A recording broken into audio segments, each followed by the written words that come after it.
दुनिया का अमीर तीन इंसान बिल गेट्स ਉਹਨੂੰ एक दफ़ा पूछा कि तेरे तो ज़्यादा भी कोई अमीर बंदा है। कहना हाँ मेरे तो ज़्यादा भी एक अमीर बंदा है। उन्हें फिर अपना उस वक्त का ये किस्सा सुनाया, एक कहानी सुनाई कि मैं एक दफ़ा न्यूयॉर्क हवाई अड्डे ते उतरिया तो मैनू अखबार फरोश नज़र आया सामने।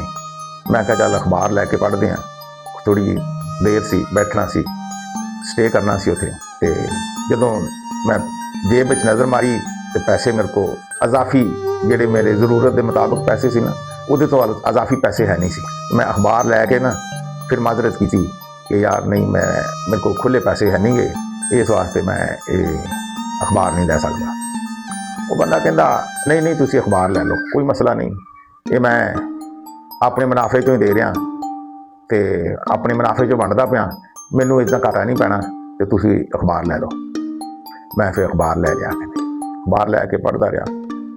फिर इतफाक ऐसा होया 2-3 महीने तो बाद फिर न्यूयॉर्क हवाई अड्डे ते उतरिया, तो इतफाक ना फिर अखबार लैन लगा, तो मेरे को खुले पैसे फिर नहीं सी, बड़े बड़े डॉलर ते बड़े किस्म के ज़्यादा बड़े नोट सी। तो मैं आख्या भी हुण अखबार भी लैनी है। अखबार देखी, फिर मैं कहा नहीं मैं अखबार नहीं लै सकदा।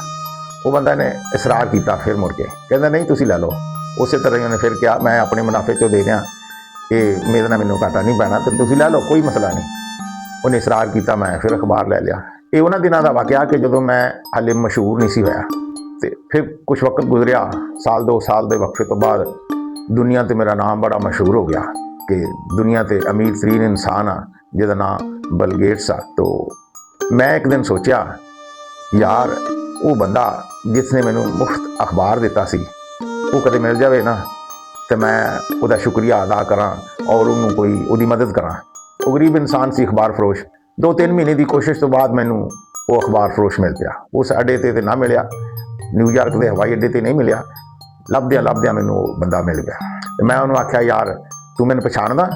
कहना हाँ मैं तेनों पछाणदा, तू दुनिया का अमीर तरीन इंसान बिल गेट्स आ। कहता अच्छा, तो तेनों ये भी याद आ कि तू मैनू एक दफ़ा मुफ्त अखबार दिता सी?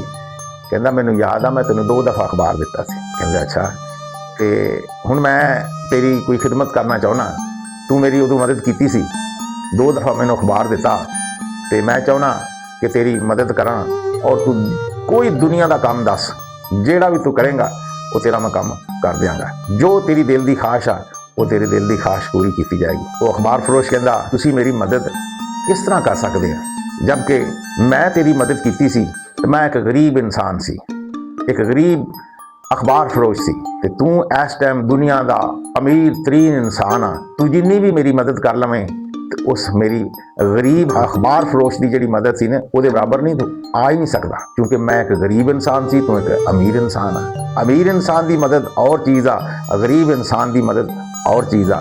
कहना मैनू उस वेले महसूस होया कि वो मेरे तो इस वास्ते अमीर आ कि उन्हें उस वेले मेरी मदद की, उन्हें अमीर होने का इंतज़ार नहीं किया।